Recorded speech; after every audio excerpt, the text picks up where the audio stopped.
My name is Trudy Zhang. Today I want to talk about the education. Education is always a big part of for parents and teachers.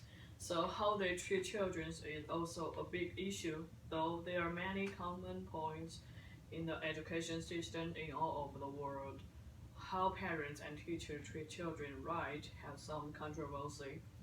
The major controversy surrounds the use of physical punishment, which means that does physical punishment count as violating children's rights?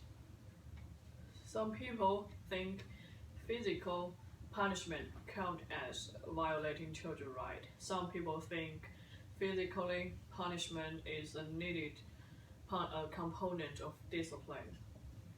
They use spanking makes better to support their position, and the other part of people state that parents and teachers should never use physical punishment.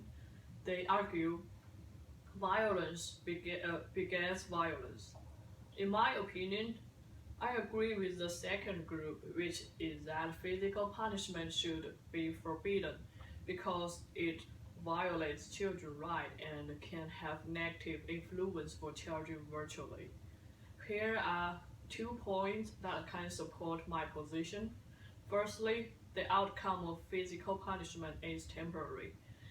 It's useless for long-term outcomes of physical punishment education. Secondly, physical punishment has more possible to shape children's characteristic into violence and aggressive. Firstly, some parents or teachers always try to use physical punishment to achieve their education goal, but this way is temporary and useless. For every young children, they may remember that hurt feel at that time, but they will do the wrong thing again when they forget the pain. Young kids regard all body hurt at the same time. Actually, they cannot figure out why you beat them. The only thing those young children got is a feeling of pain. For older children who are in adolescence, it's kind of physical punishment is more useless because teenagers usually have a period of rebellions. When teenagers do wrong thing, if parents and teachers cannot persuade them into a good way by good reason, but use physical punishment to educate them, teenagers will usually have imminent emotion. You ask them to do this thing. They will do absolutely the opposite way to show they are against you, no matter there is a reason or not. According to a news of Sina, which said that a 7th grade student in junior school, who is called Xiao Jian, his mother found that her son always spent the whole night in the internet bar and really addicted to the computer game.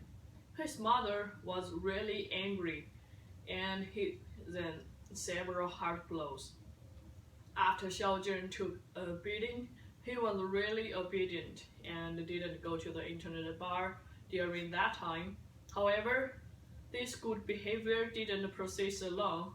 Only a few days later, Xiao Jian started to go to internet bar again.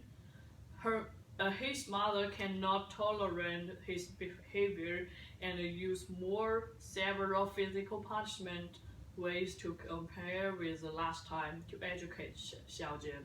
Unfortunately, this time Xiao Jian didn't correct his mistakes and he even did not come back to home anymore. This example really shows how it's useless for people to use physical punishment to educate children. Therefore, we should forbid physical punishment. According to Canadian scholar research, half of the children who took physical punishment will do wrong thing again. Therefore, essentially, physical punishment cannot reach the education goal with parents and teacher who wanted to. Secondly, using physical punishment to educate children can shape children's characteristic into violence and aggressive. Physical punishment is a trivial education. Violence begets violence. If parents and teachers use a wireless way to treat their children, children can learn violence and use it as problem solving when they become adult. Because children are good at imitation. Well, according to a psychology textbook,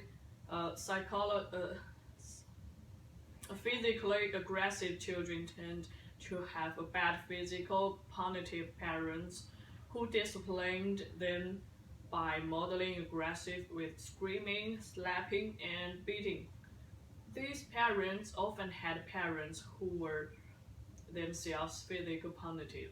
Such punitive behavior may escalate into abuse, and although most abused children do not become criminal or abusive parents, 30% do later abuse their own children, 4 times the general population rate. Even more mild physical punishment, such as spanking, is linked to later aggression. Violence begets violence. Therefore, we should forbid physical punishment. As a result, I appeal to forbid physical punishment.